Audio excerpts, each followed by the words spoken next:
continuar con nosotros y en este segundo segmento hablamos justamente de esa enmienda por adición que fue presentada este día por un grupo de diputados en el Congreso de la República que busca prácticamente expulsar del país a cualquier extranjero que se inmiscuya en asuntos políticos.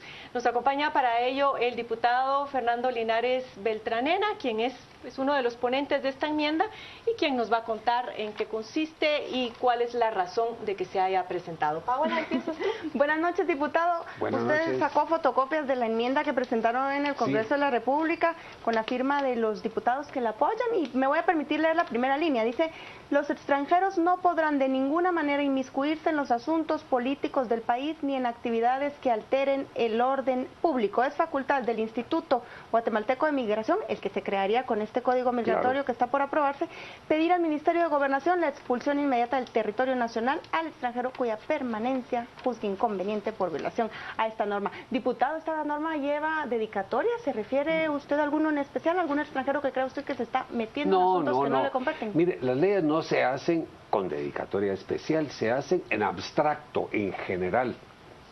Y además las leyes no las creamos, las descubrimos. ¿Y de dónde descubrimos esta ley? Porque la idea fue mía, del Código de Migración de México. Ellos tienen una, está en el artículo 33 de la Constitución mexicana y en la Ley de Migración de México.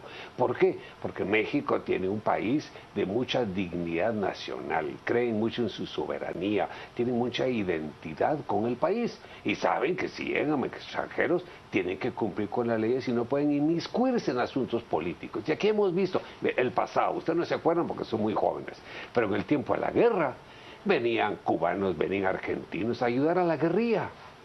Y está bueno que los guatemaltecos estén infringiendo la ley, pero que no que vengan extranjeros. Mire, hemos sabido que en los bloqueos aquí en las carreteras llegan extranjeros, también revoltosos. Entonces, esos, si están cometiendo delitos junto con los guatemaltecos, se les puede expulsar. Pero ahora, usted mencionaba casos, digamos, de la historia, ¿verdad? Del pasado. Ahora, ¿recientemente hay algún caso en particular, alguna situación particular que les haya hecho pensar en la necesidad de plantear esta enmienda por adición? Sí, me han dicho diputados que viven, digamos, en Quetzaltenango, donde está Cuatro Caminos o el cruce Sorolá, que han visto extranjeros que están apoyando a los grupos que violentamente bloquean las carreteras, cometiendo el delito de mínimo coacción y máximo terrorismo, porque están usando de la violencia, impidiendo el derecho a las personas y tratando de coaccionar al Estado para lograr beneficios.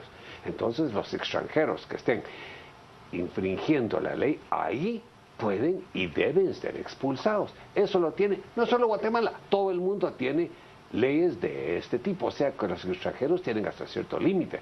Eso no quiere decir que viene un turista y que quiere ver cómo es una manifestación y la acompaña, eso no. Es más, yo he estado en otros países, he visto manifestaciones y llego y tomo fotos y todo, porque es parte del folclore de un país cuando uno llega a visitarlo. Pero nuestras leyes vigentes ya establecen, por ejemplo, que un residente en Guatemala, si participa en hechos violentos, tiene la facultad del Estado de expulsarlo. O sea, aunque obtenga su residencia temporal o permanente, el Estado puede sacarlo si cree que está participando en acciones violentas, una manifestación, por ejemplo, o un movimiento que ponga en riesgo la seguridad.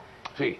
Entonces, ¿qué ganaría este artículo en un código migratorio? Porque no está, primero no está claro en ninguna ley y segundo, como migración es la ley que tiene que ver con los extranjeros y el viaje de inmigrantes a Guatemala o emigrantes guatemaltecos al exterior, había que colocarlo aquí y decir que, fíjense que son dos razones, que se inmiscuyan en política o que hagan daño al orden público. Todos sabemos qué es orden público. Entonces, sabemos cuáles son los límites y sabemos que a la población les molesta ver un bloqueo y de repente ver que unos canchitos que están ahí ayudando a manejar todo, y casi siempre son los financistas. No crean que solo son turistas, ¿verdad? Son los que vienen y los que tiran en la chequera. Entonces, eso es inmiscuirse en política interior. Sabemos y tenemos claro que es orden público, usted lo acaba de mencionar, y acaba de mencionar la palabra inmiscuirse. pero ¿bajo qué criterios este Instituto Guatemalteco de Migración, que luego nos va a contar cómo se integraría, podría calificar una acción como que un grupo de personas se está inmiscuyendo políticamente? Porque si no queda claramente definido, podría dar lugar a arbitrariedades y abusos. Es cierto. No se puede definir cada acto de lo que sería un desorden público o inmiscuirse en política nacional, pero sí podemos ver bien los extremos.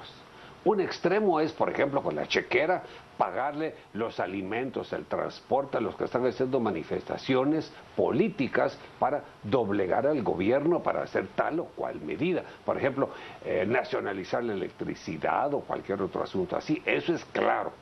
Y el que solo viene a turistear, eso es el otro extremo. Claro, habrá unos casos que están en la frontera que sean difíciles de interpretar, pero en general no tenemos problema con decir cuál es uno y cuál es el otro. Yo se lo voy a preguntar. No creo que haya problema. Se lo voy a preguntar claro, diputado. Sí.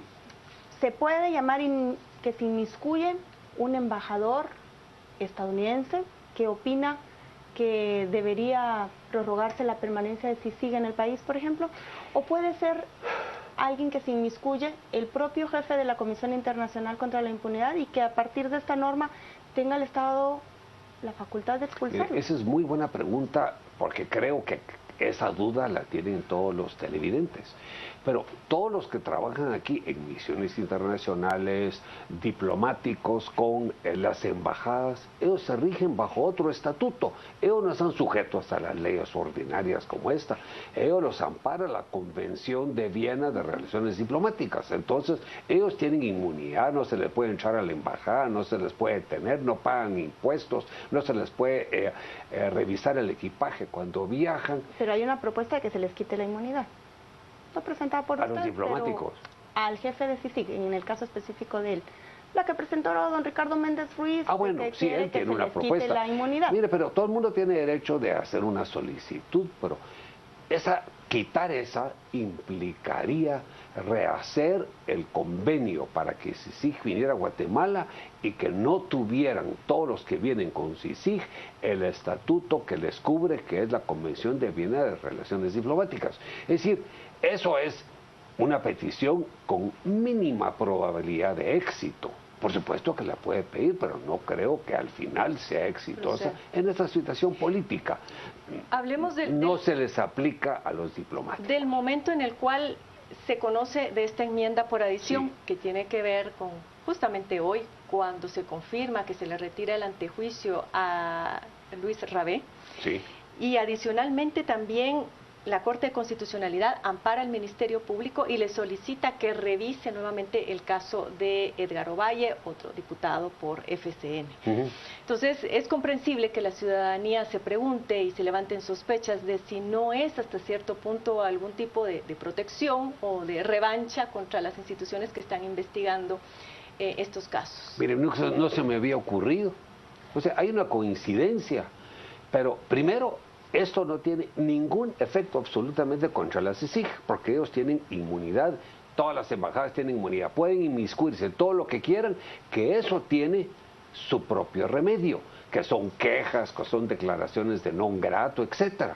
Pero esta ley es para particulares, entonces no tiene ninguna finalidad. Y el hecho que hay unos antejuicios que ahorita ya dieron con lugar, eso es aparte de este artículo, que creo que es muy provechoso para Guatemala y lo tienen todos los países. Yo quisiera que fuéramos, digamos, a Francia, por decir, el país de la igualité y de la fraternité, y que comenzáramos a inmiscuirnos en política. Mínimo nos sacan del país, máximo quedamos en el bote. ¿Y usted propone que esto se aplique a un extranjero en calidad de turista o aplicaría también para extranjeros residentes? Aplicaría para cualquier extranjero que se vaya a inmiscuir en política. Mire, en Guatemala tenemos miles de extranjeros residentes que son turistas, ahorita todos nuestros hermanos salvadoreños que están de paso por Guatemala, que ojalá que vengan más porque bien nos hace falta el turismo y aligerar un poco el comercio. Tenemos los que tienen visa los residentes permanentes. Residentes permanentes, residentes que tienen otra clase. son maravillosos inmigrantes, ojalá tuviéramos más. Pero entran dentro de esta categoría de extranjero. Podría aplicárseles si ellos se inmiscuyen en política. Ahora, yo conozco a muchos, porque incluso les he ayudado con el trámite, que están naturalizados, se vuelven guatemaltecos. Ellos pueden votar en las elecciones porque ya son guatemaltecos. Ellos pueden elegirse a cargos públicos, a ellos no se les aplica en lo más mínimo. Mire, y esto no es quien pacíficamente quiere inmiscuirse en política. El que va, por ejemplo, a una asamblea general de un partido a ver cómo es. Eso no le va a causar daño a nadie, nadie se va a quejar por eso. Pero entendamos cuáles son los que generan quejas. Vámonos ahora a un corte, diputado, vamos a volver con más temas y sobre todo con las opiniones y los comentarios de ustedes. Acompáñenos, plantéelos con el hashtag a las 8:45 y al regresar de estos mensajes vamos a dar lectura de ellos.